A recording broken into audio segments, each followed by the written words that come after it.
ผมแล้วคุณจะร้องเพลงในแนวของไผ่ครับสมยศทัศนพันธ์ครับเพลงอะไรอย่างครับวิวาน้ำตาครับว่าแต่ว่าเสียงของคุณอย่างอี้คุณจะฮ้องแนวสมยศได้กะได้กะครับเสียงฮ้องกับเสียงอู้มันเหมือนกันก็แล้วครับถ้าเอาอย่างคุณว่าแล้วก็ไหนลองเทียบเสียงดูเหรอหยดหนึ่งหยดหนึ่งหยดหนึ่งหยดหนึ่งโอเคเอาคีย์นี้แหละครับไหนลองร้องเหรอครับหยดหนึ่งน้ำสังที่ไหลหลังมาเสียงเมืองสมยศนะแต่ว่าสมยศต้องเสียงต่ำกว่านี้หน่อยขอต่ำแบบหน่อยครับหยดหนึ่งน้ำสังที่ไหลหลังเกือบแล้วครับขอต่ำกว่านี้หน่อยครับหยดหนึ่งน้ำสังขอต่ำกว่านี้หน่อยครับต่ำกว่านี้หน่อยครับหยดหนึ่งน้ำสังโอ้แล้วหยุดไปอย่างครับมันต่ำแล้วไปผมค่าหักครับ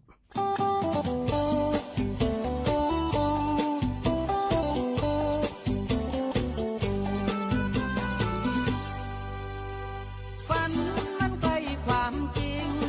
ถ้าหยุดนิ่งยิ่งไกลความฝัน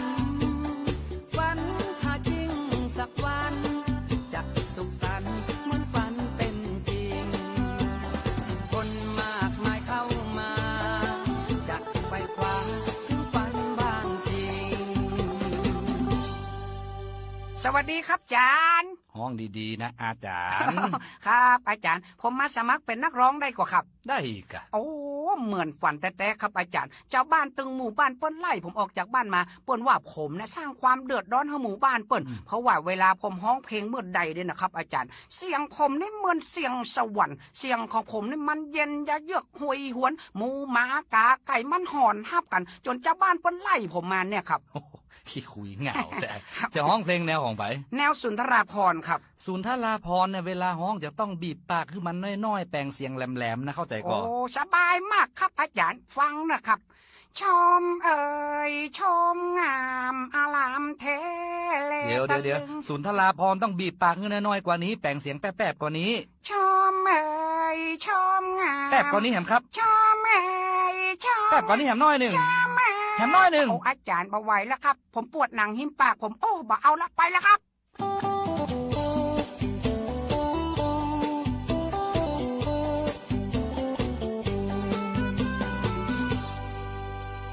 ฝันจงฝันต่อไปถ้าสุขใจที่ได้เพ้อฝันนั่งนับคืนนับวันเพื่อสร้างฝันที่ยังห่างไกลคนมากไม่เท่าไรอยากจะไปถึงฝันเป็นจริงสวัสดีครับอาจารย์วันนี้ผมมาแก้ตัวครับโอ้แต่ว่าก็มาวันนี้มาแหมหม้อโอ้จะไปมาดูถูกผมนะครับผมนี่เป็นแชมป์ตลอดกาลนะครับที่ว่าเป็นแชมป์เนี่ยแชมป์ประกวดกี่คนโอ้2 คนครับประกวดกับไผครับพ่อผมไผเป็นกรรมการแม่ผมครับเปิงอากาศจะห้องเพลงอะไรอย่างเพลงด่วนบคสติดเคียงสลอจะจากอุบลครับคุณจะห้องได้กะขนาดอักขระคุณยังบ่ชัดเจนนะโหอาจารย์เวลากับมันมาซาดได้กะเวลาห้องผู้หลงมันซาดย่ำพ่ออย่างนักน้องชาวเขาฮะน่ะอย่างนักร้องฝรั่งบาซัดแต่เวลาห้องซัดเป๊ะเลย1 2 3ด่วนบคสติดเคียงสลอต้องจากอุบลห้องเพลงบาซัดบ่ไหวโอ้โหชมก็ปอเกลือมันก็ปอกันตึงกู้ห้องเพลงบาชัดตึงฉอง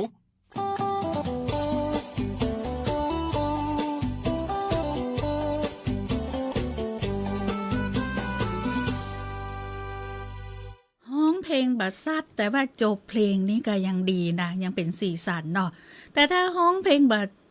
ได้เลยดูบัดจบซักเพลงได้ยุ่งพ่อง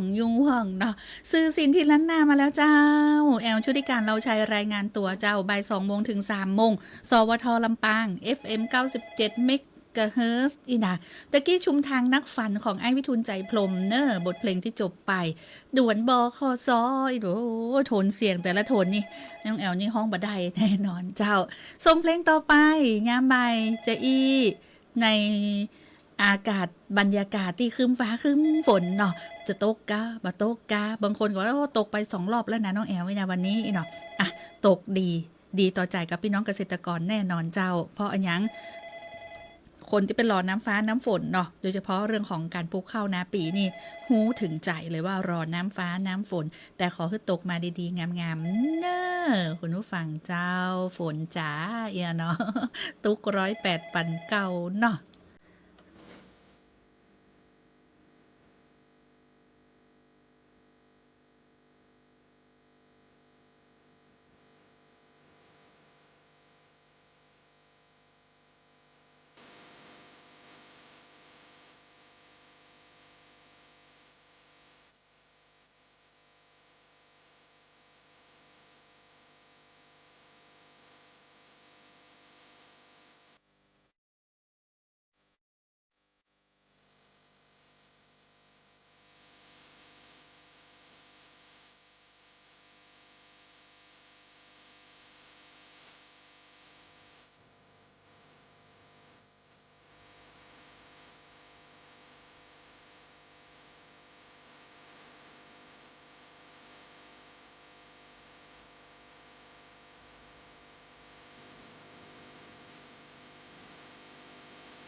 เป็นถึงบอกว่าตุ๊ก108เนาะที่จริงมันน่าจะนักกว่า108นะคุณผู้ฟังเจ้ามันก็โอ้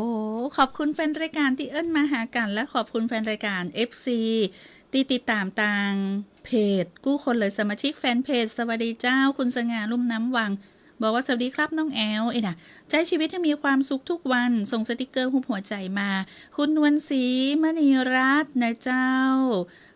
ส่งสติกเกอร์หุบหัวใจมาขอบคุณจ้านักนะถ้าได้ไปตังแม่ม้อนี่ถึงจะไปแวะหาเด้อร้านนวดนะเจ้าลำปางมีดีส่งสติกเกอร์มาขอบคุณเจ้าขอบคุณทุกสติกเกอร์ทุกข้อความเนาะสำหรับคนที่เข้ามาติดตามทางเพจของสวทลำปางนะเจ้า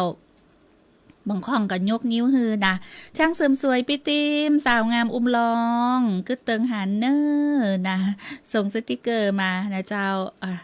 สงสัยถ้าจะลูกค้านักเนาะบอกค่อยได้อู้กันนะเจ้าอันนี้ช่างเสริมสวยประจำตัวเลยนะช่างใจดีเนอะ ช่างใจดีนะเจ้าแล้วก็มีใครแหมเดียวก่อนตักคือหมดก่อนเดียวถ้าตักบ่หมดแล้วเดี๋ยวอาจจะเกิดการที่ว่าน้องแอลมาหันอู้จื้ออีเนาะนี่ก็ต้องขอสุมาอภัยตัวนะตอนนี้นี่มีไข่พ่องเนี่ยกับบาหันนะเดี๋ยวก่อนเนอะบางทีกับบาหันนะเจ้าคุณผู้ฟังเจ้าก็ต้องขอสุมาตัวถ้าหากว่าเข้ามาแล้วอีเนาะน้องแอลบาหันเนี่ยก็ขอสุมาตัวเด้อ0542245556อู้ถึงนะ ในช่วงนี้ไผชอบเป็นไอชอบเป็นเมื่อยหรือว่าชอบเป็นอันนั้นก็จะเป็นตัวมีห้องก่อ โรควิตกกังวลนะมันต้องกังวลนะเจ้า แต่หนึ่งในห้านะโรคที่ยังคงอยู่อ่ะบางคนอาจจะลืมไปแล้วก็ได้ เพราะอันหยังเพราะว่าบางคนเพิ่งจะไปรับวัคซีนไข้หวัดใหญ่มาเนาะแต่โรคนั้นเนี่ยยังอยู่นะ โรคอันหยัง ไม่ใช่โรคความจำสั้นของน้องแอลนะสถานการณ์โควิด -19 คุณผู้ฟังเจ้าโรคโควิด -19 นี่นะยังมีอยู่นะเผอิญว่าในส่วนของกระทรวงสาธารณสุขกรมควบคุมโรคเนี่ยเป็นรายงานรายสัปดาห์มาได้เฮาก็เลยบางคนนี่นะมองข้ามวิถีชีวิต New Normal ไปบอกค่อยสวมใส่หน้ากากเวลาออกนอกบ้านไปที่ไหนไปติดต่ออันอย่างต่างใดนะบางคนก็ลืมไปละก็นึกว่าโควิด -19 นี่ให้จะหายไปละติดแต่ติดไอคอกแคกปวดเนื้อปวดตัวตัวกาไม่ได้ตรวจ ATK เป็นกระโบหู้เนาะโควิด -19 ก็อันนี้เป็นมีการรายงานเนาะประจำสัปดาห์เจ้าจากกรมควบคุมโรคเนี่ยมีรายงานตลอดอย่างช่วงวันที่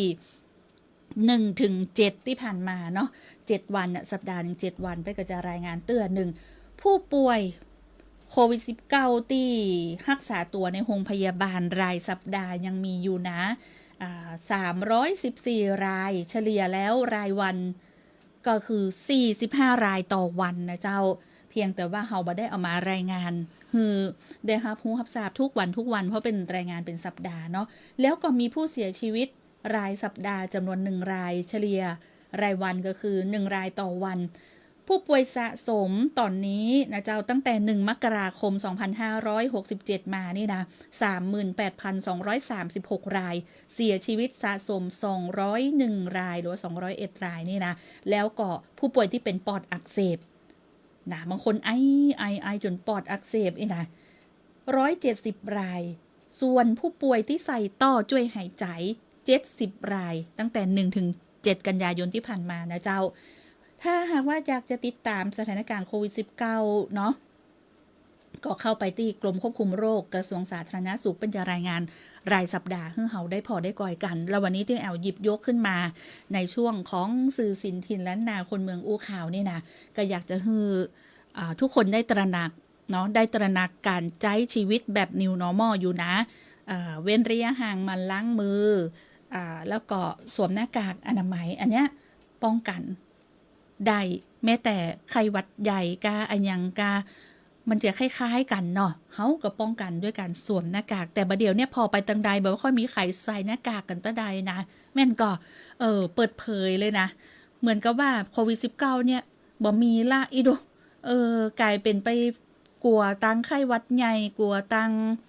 ไข้เลือดออกอย่างอันปุ่นเนาะในช่วงนี้นะเพราะว่าฝนฟ้าตกลงมายุงก็ทำหน้าที่ขนาดแหละตลอด24 ชั่วโมงเลยนะยุงนี่นะก็ฝากไว้ตัวว่าโควิด -19 เนี่ยยังมีผู้ป่วยอยู่ตามที่อ่านเนี่ยเฉลี่ยรายวันเนี่ย45 รายต่อวันนะก็ยังมีอยู่นะเจ้าเพราะฉะนั้นใช้ชีวิตก็ยังคงปฏิบัติตามสุขอนามัยเนาะที่ถูกต้องนะเจ้าล้างมือมันใส่หน้ากากเว้นระยะห่างเนาะอันเนี้ยเฮาก็ต้องป้องกันได้แล้วก็บางคนทำจนเป็นห้องว่าชินละก็คือติดหน้ากากไปไหนนี่จะต้องพกหน้ากากไปโดยเฉพาะคนที่มีโรคภัย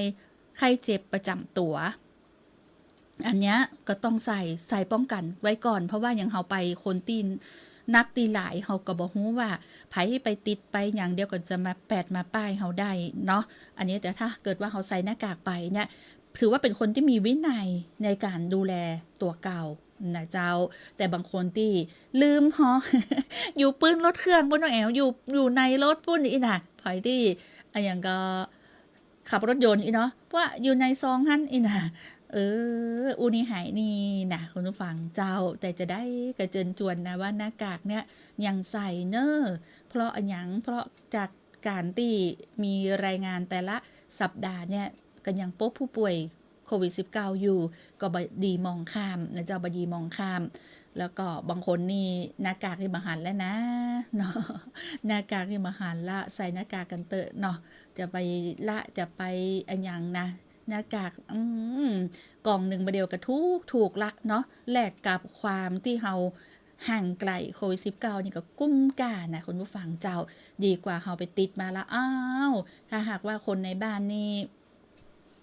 มีผู้ป่วยอีดูนะก็จะกลายเป็นโตแถมนะมันก็แล้วเขาจะมากื้อแถมมาโอ้เป็นเต้าเฮานู่ไปขั้นไปนี่สดปุ้นสดเพน่ะบ่ได้ใส่หน้ากากอ่ะ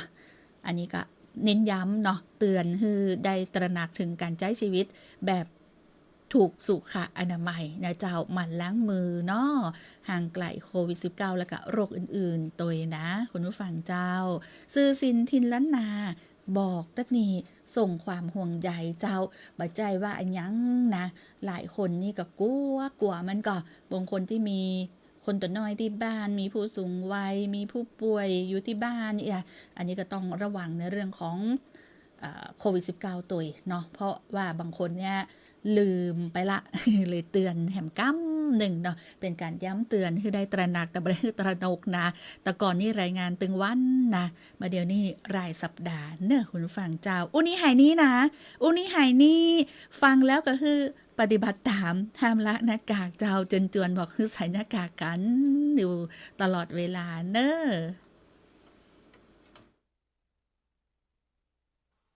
ตึงไต่ตึงเหนือออกกระติบโต๊ะกระติบหัวหางกลางบ้านผมว่าแบบหางผู้พานอีจานแก๊สซี่มึงจะไปไหนขัดใจเข้ามานี่ก่อนมึงมีไอ้หยังหาอีดีเข้าก็มึนนะมานี่ก่อนกูมีเรื่องจะเล่ากะมึงเล่านะมานี่ไอ้หยังเรื่องมึงเดือดกูขันฟังขันใจกูโวยเลยมึงก็เอาหูมาใกล้ๆนี่แหละกูคันปากตะเปิดว่ากูจะฟังมึงเนี่ยมานี่ลูกเต่าป้าหลวงลูกต่างจังหวัดมากูได้ข่าวว่ามันเป็นโควิด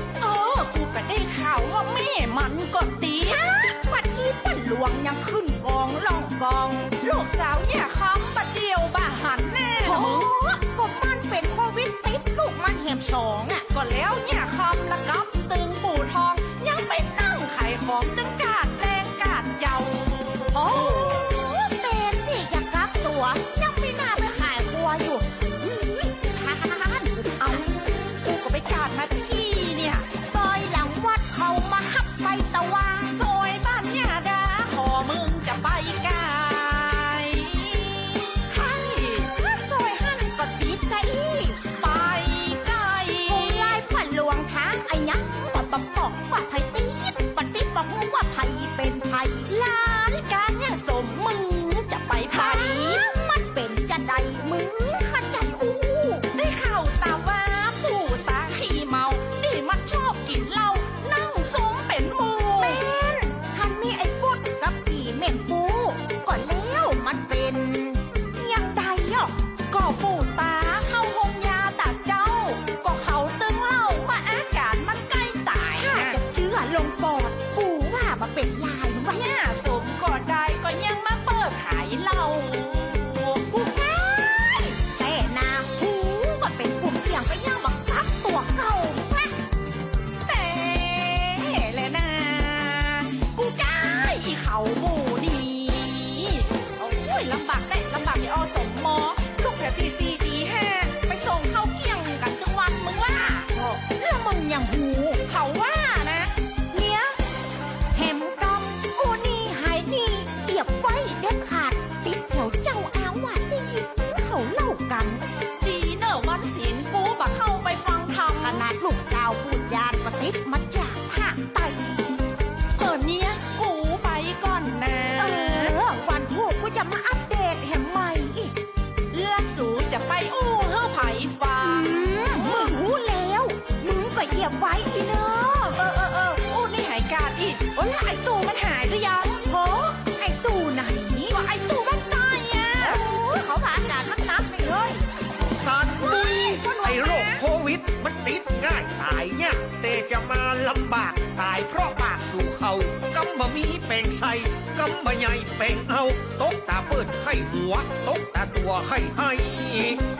จะไปตั้งใดก็ไปกำเดียวสั่นหุยกู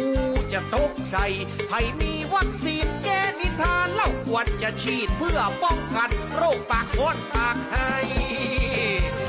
เปิดถึงว่าโรคโควิดมันตึงจะอยู่กับเฮาเต้าหลาย อยู่ที่ว่าไผจะเป็นก่อนไผจะไปรังเกียจเบียดฉันกันฮักกันแป้งกันหันอกหันใจกันไว้เด้อหมู่เฮาเด้อ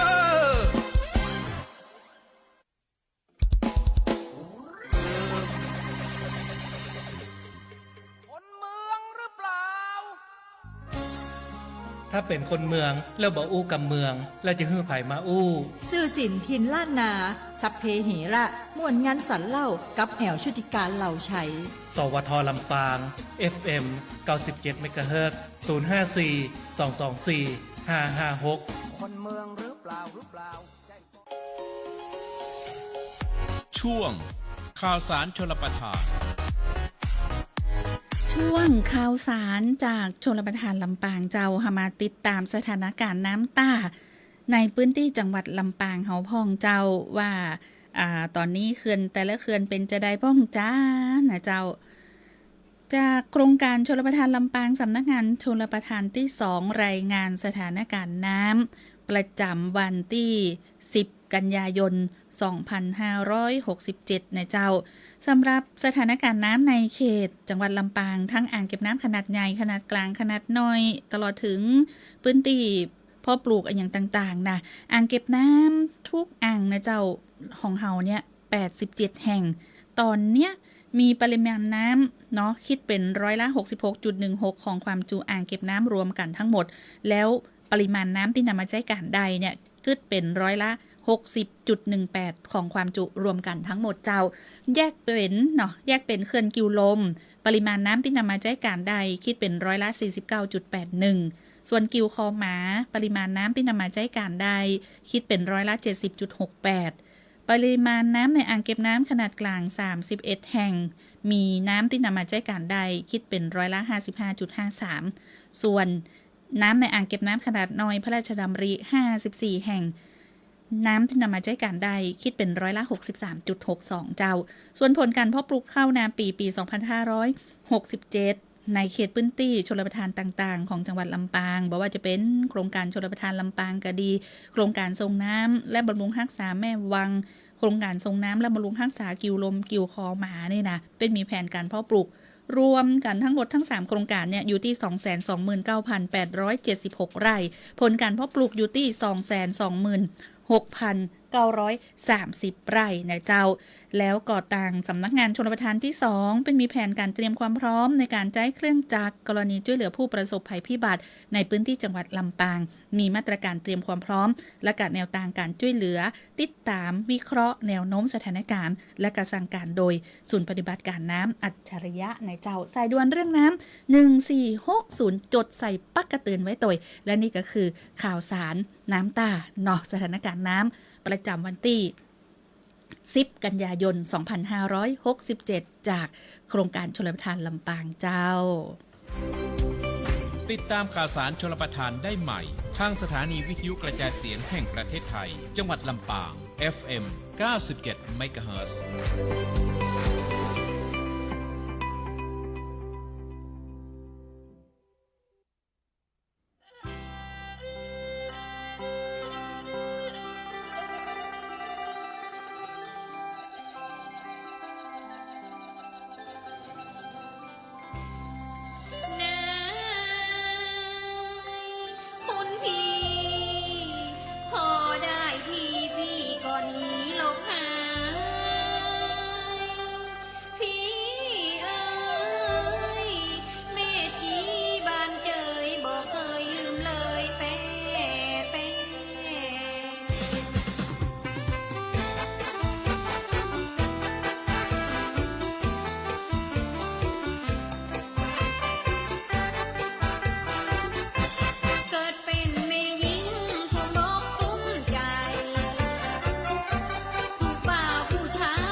ถ้าเป็นคนเมืองแล้วบ่อู้กับเมือง แล้วจะฮื้อไผมาอู้ สื่อสินทินล้านนา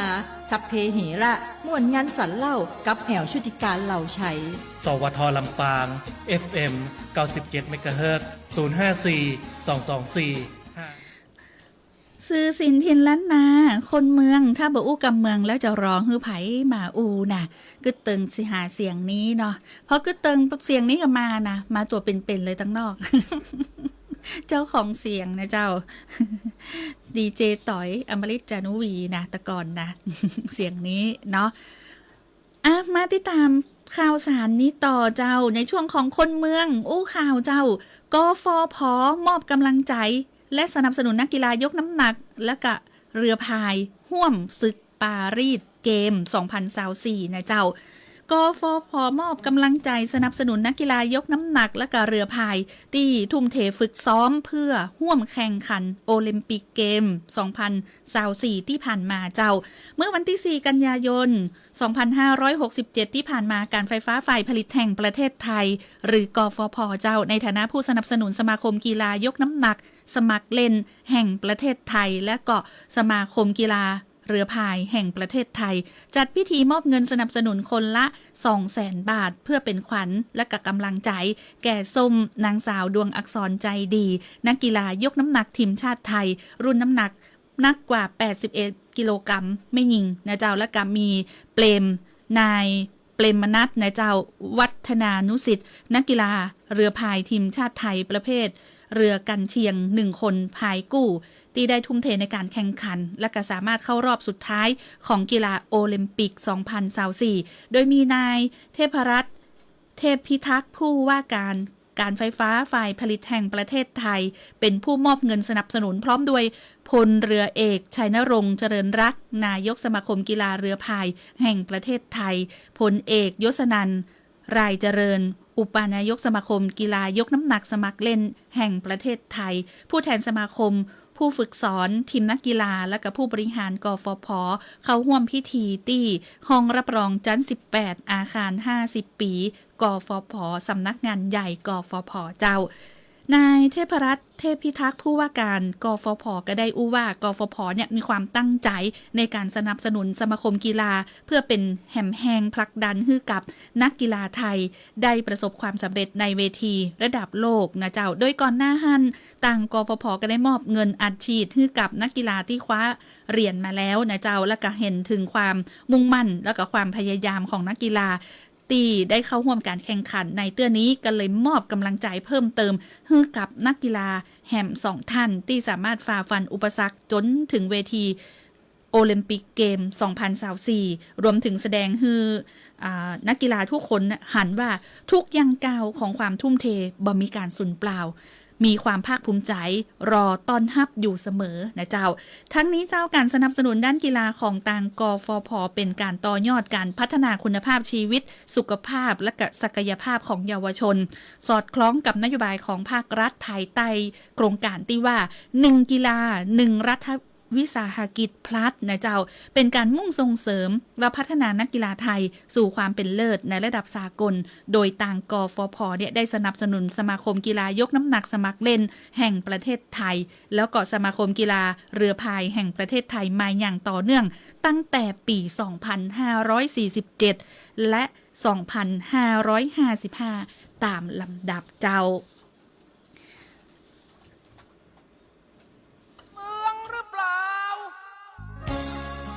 ถ้าเป็นคนเมืองแล้วบ่อู้กับเมือง แล้วจะฮื้อไผมาอู้ สื่อสินทินล้านนาสัพเพเหระม่วนงานสรรเล่ากับแอวชุติการเหล่าชัย สวทลำปาง FM 97 เมกะเฮิรตซ์ 054 224 556คนเมืองหรือเปล่า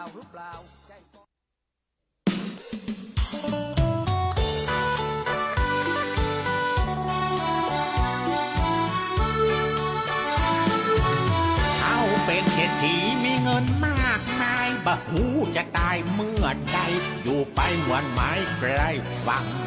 พ่อจะช่องชูของลูกดูเอาเป็นตัวอย่างถ้าหากบ่ได้ไปฟังลูกอย่ารุงรังที่เหนียวเมายา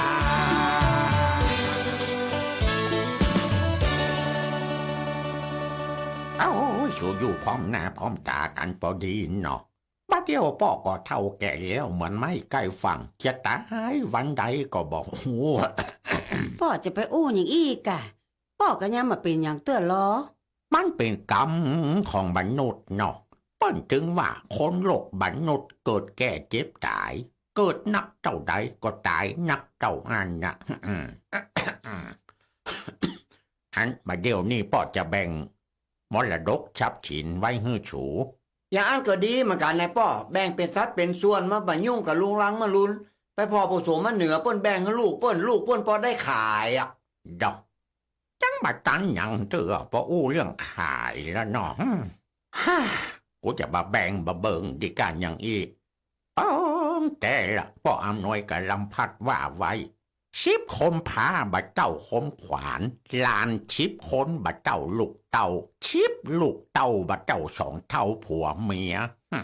ก้อนว่าแม่ชูบัดตายเนี่ยก่อนนี้นะอีพ่อถึงบ่แบ่งให้ไปชักคนน่ะเนอะบัดเดียวพ่อตกลงจะแบ่งให้ชูฮักกันแป้งกันผัวเดียวเมียเดียวฮักชาชับฉีนมรดกไว้ให้ดีเนอะลูกนะ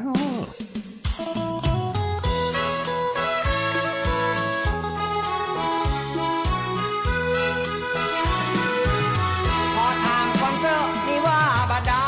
ยสมมุติว่าข้าตายไปจะไปเอาไผ่แถมก่อเป็นห่วงนักหนาที่ดินที่นาทรัพย์สินของพ่อข้าจะขอถามกำลอข้าตายแล้วนอสู้จะเอาไผ่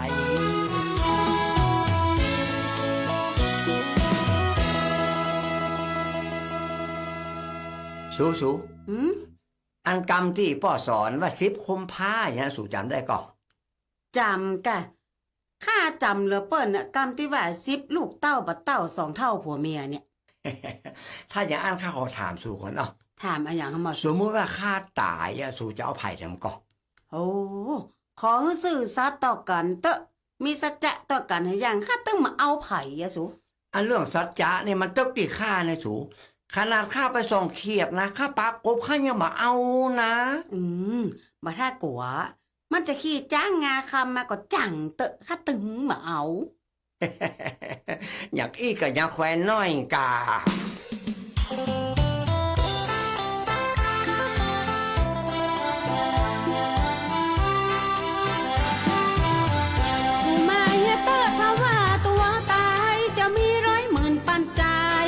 บ่ไปเอาไผ่แน่ๆบ่เปลี่ยนแปรพันจะขอขึ้นคานเป็นแม่ไม้แก่ถ้าตัวโคบลิ้นดินแปรได้ยินเสียงแน่ข้าขอตายตัว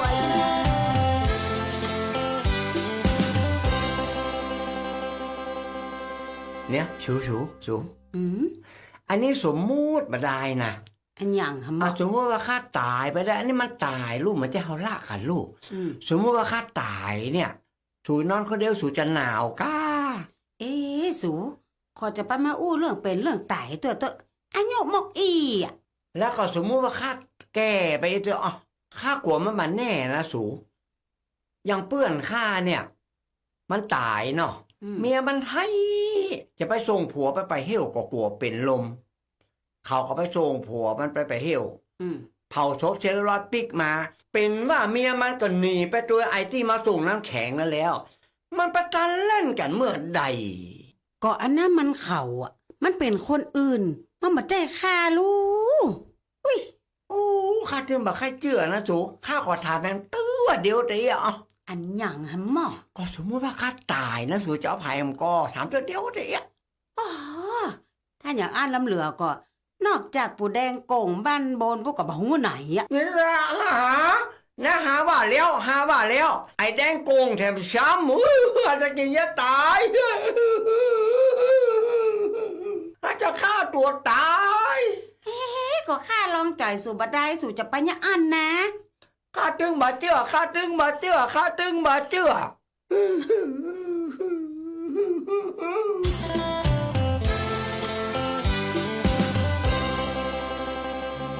ลองจ่ายไผ่บะลองจ่ายเมียอีโดตะกี้แฟนรายการถามเรื่องของดิจิทัลวอลเล็ตเนาะมานะเจ้าใจเย็นๆเนอะกลุ่มเปราะบางเนี่ยเป็นก็ จะมาอันดับหนึ่งก่อนละนะเจ้าในการที่จะดูแลเนาะในเรื่องของการบริหาร เรื่องของเงินดิจิทัลวอลเล็ตนะเจ้า10,000 บาทได้เป็นก็จะเริ่มโอนให้กลุ่มเปราะบางก่อนเริ่มไม่ได้20 กันยายนนี้รายละเอียดประกาศอย่างต่างๆเนี่ยวันที่12 กันยายนนี้ตอนที่เป็นอ่านแถลงนโยบายของรัฐบาลเรียบร้อยเนี่ยเดี๋ยวฮู้เรื่องว่าต้องใจฮ้อนเนาะเป็นก็จะแจกก่อนนะหมายถึงว่ามีการแบ่งเป็นเฟสเนาะกลุ่มเปราะบางกลุ่มคนทั่วไปอย่างเงี้ยแต่ว่าจ่ายกลุ่มเปราะบางก่อนเนาะซึ่งเป็นนโยบายที่เป็นเรือธงของรัฐบาลเพื่อไทยนะเจ้าที่เป็นได้กำหนดนโยบายไว้นะเจ้าวันที่17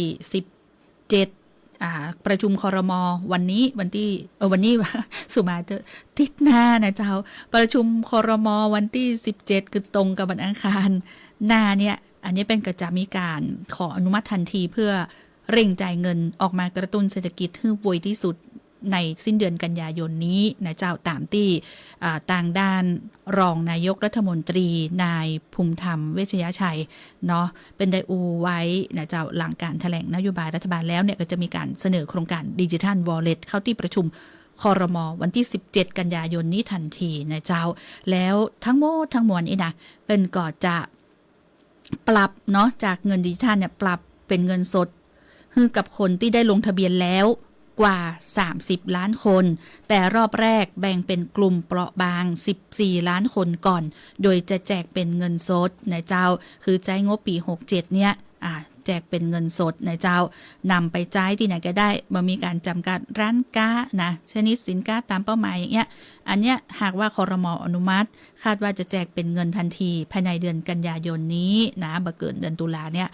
ได้รับการอนุมัติแน่นอนนะเจ้าอันนี้เป็นก็ได้ถึงเนาะแล้วเฟส2นะเฟส2คนทั่วไปเนาะเป็นเงินสด2 งวดละ 5,000 5,000 แรกเป็นเงินสด 5,000 หลังอาจจะเป็นดิจิทัลวอลเล็ตอันเนี้ยต้องรอใจเย็นรอเป็นแถลงก่อนเนาะแถลงนโยบายเนี่ยรอเป็นประกาศรายละเอียดวันที่12 กันยายนนี้ก่อนเนาะคือเป็นอ่านแถลงนโยบายของรัฐบาลให้เรียบร้อยใจเย็นๆเจ้าคุณผู้ฟังเจ้าเนาะและจะได้จะดำมาเสนอเนาะโอ้ยมีคนถามตึงวันนะเป็นกำลังใจคือเจ้าธรรมนาวา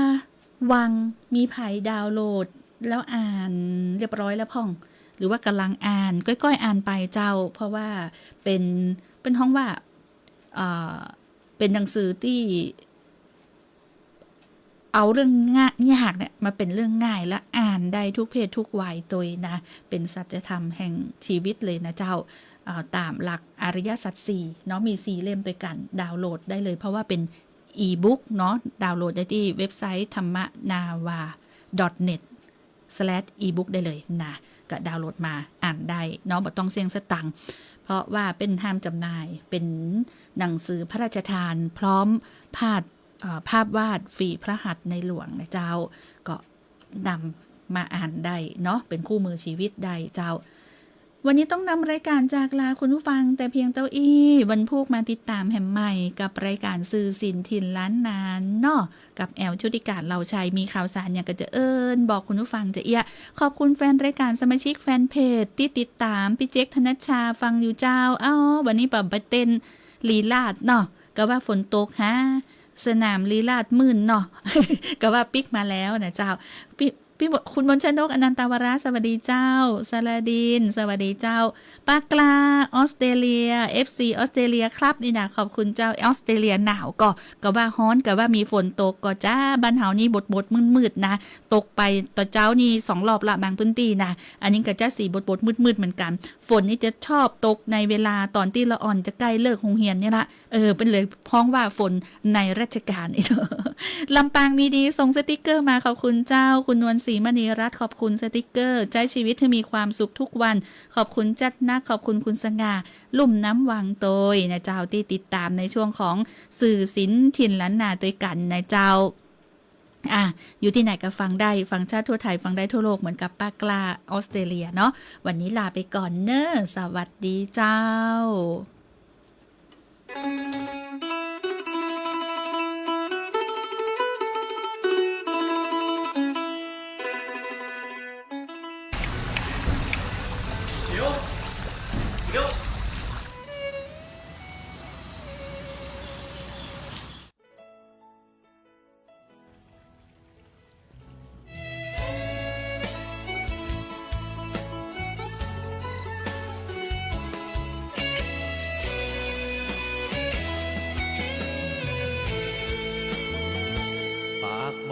ว่าฮัก แต่แอบลักอูคนอื่น สุดช้ำกล้ำเกลือนหันเธอยืนจับมือกับเขาส่งสายตาหวานทอดสะพานให้เขายืดยาวลืมฮักสองเฮาไปเมาคนมาทีหลังปากบอกว่าฮักแต่ไปลักเอาคนใหม่หัวอกหัวใจอินนายทำด้วยอายังผลสับปลีแบบนี้ปากอย่างใจอย่างทำดีทุกทางอีนางบ่จำมันเลยหัวใจน้ำปูบ่บอกก็หัวเธอใจดำบ่เคยจะจำสัญญาที่เคยบอกไว้บอกว่าจากนี้จากน้าจะบ่มีภัยสุดท้ายเป็นใดละอายไปเอากับเขา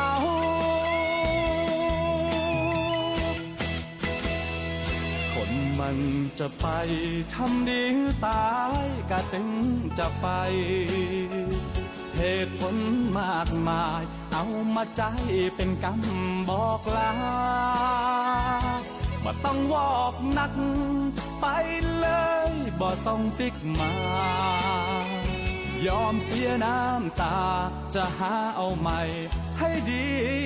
กว่าเดิม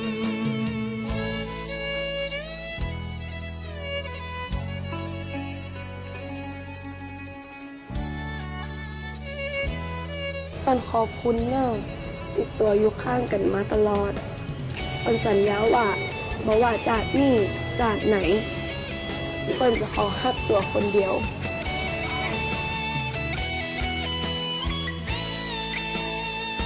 หัวใจน้ำปูบ่บอกก็หัวเธอใจด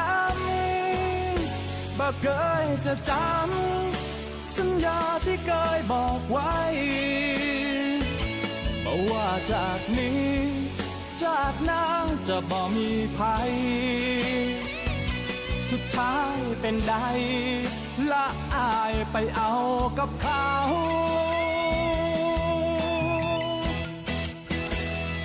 คนมันจะไปทำดีตายก็ถึงจะไปเหตุผลมากมายเอามาใจเป็นกำบอกลาบ่ต้องวอกหนักไปเลยบ่ต้องปิกมายอมเสียน้ำตาจะหาเอาใหม่ให้ดีกว่าเดิมยอมเสียน้ำตาจะหาเอาใหม่ให้ดีกว่าเธอ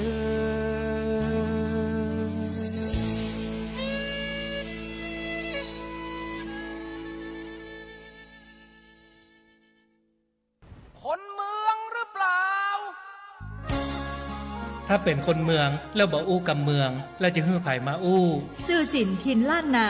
สัพเพเหระม่วนงานสันเล่ากับแอวชุติการเหล่าชัยสวทลำปาง FM 97 เมกะเฮิรตซ์